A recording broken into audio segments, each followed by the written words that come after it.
कभी कभी जिंदगी में कंट्रोल खोना एक गलती नहीं, एक चाल होती है। और यही चाल शुरू करती है कंट्रोल की कहानी।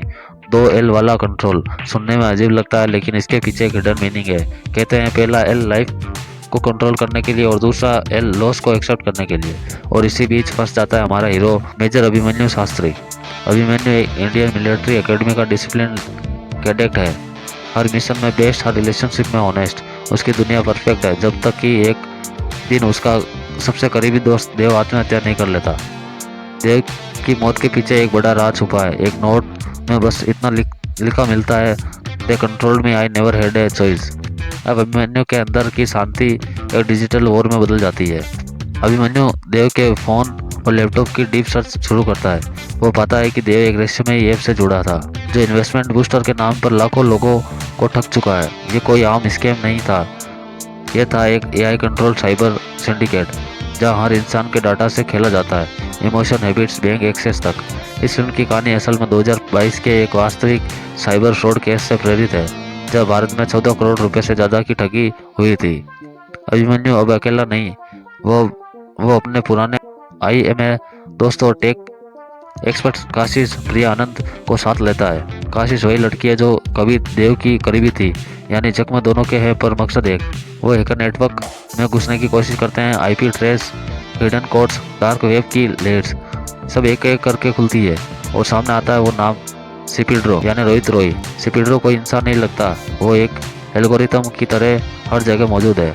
लेकिन सच ये है, सिपिड्रो असल में एक इंसान ही है जो डिजिटल गॉड बनने के जुनून में इंसानियत भूल चुका है।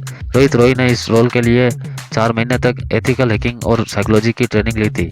उन्होंने खुद कहा था, मैं खलनायक नहीं, एक फ्लॉड विजनरी खेल रहा हूँ। फिल्म का सबसे इंटेंस हिस्सा, जब अभिमन्यु खुद को डिजिटल दुनिया में लॉग इन करता है, वो स्पीडरो के सिस्टम में प्रवेश करता है, जहाँ रियलिटी और इल्यूशन का फर्क मिट जाता है। हर फ्रेम में दिखाया गया है कि टेक्नोलॉजी सिर्फ टूल नहीं, एक मॉन्स्टर भी बन सकती है। अनूप सिंह ने इसे सेट पर खुद कहा था। अब कहानी अपने चरम पर पहुंचती है। अभिमन्यु और स्पेड्रो का आमना सामना न बंदूक से होता है, न गुस्से से, बल्कि कोर्ट से। एक तरफ जस्टिस, दूसरी तरफ लॉजिक, दोनों के बीच सिर्फ एक चीज कॉमन है, कंट्रोल। अब अंत में अभिमन्यु स्पेड्रो के मेन सर्वर को डिसेबल कर देता है, लेकिन साथ ही एक सवाल छोड़ देता है, सिस्टम तो गिर गया, पर क्या हम खुद कंट्रोल में हैं? फिल्म का एंडिंग इंटेंशनली ओपन रखा गया है। सिपिड्रो की मौत दिखाई देती है, पर उसके सर्वर से एक बैकअप सिग्नल निकलता है, मतलब सिपिड्रो जिंदा है, बस नया रूप ले चुका है।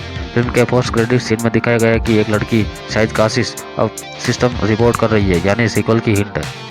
कंट्रोल सिर्फ एक थ्रिलर नहीं है, आज की डिटेल दुनिया पर एक कटाक्ष है, जहाँ हर स्वाइप, एवरी क्लिक, हर इमोशन डाटा बन जाता है। फिल्म ये सिखाती है, टेक्नोलॉजी तुम्हारे हाथ में है, लेकिन कंट्रोल उसके पास है। इंग्लिश की तरह फ्लिकर करता है, सिंबलिक हिंट की किसी के पास भी फुल कंट्रोल नहीं है। कभी कभी लड़ाई अच्छी और बुराई में नहीं होती, कभी कभी लड़ाई उस पावर में होती है जो कहती है मुझे कंट्रोल चाहिए। और जब इंसान खुद को कंट्रोल करने की कोशिश करता है, वहीं से शुरू होती है उसकी कंट्रोल की कहानी। अगर वीडियो अच्छा लगा तो वीडियो को लाइक और चैनल को सब्सक्राइब करें। मिलते हैं अगले वीडियो में, तब तक के लिए धन्यवाद।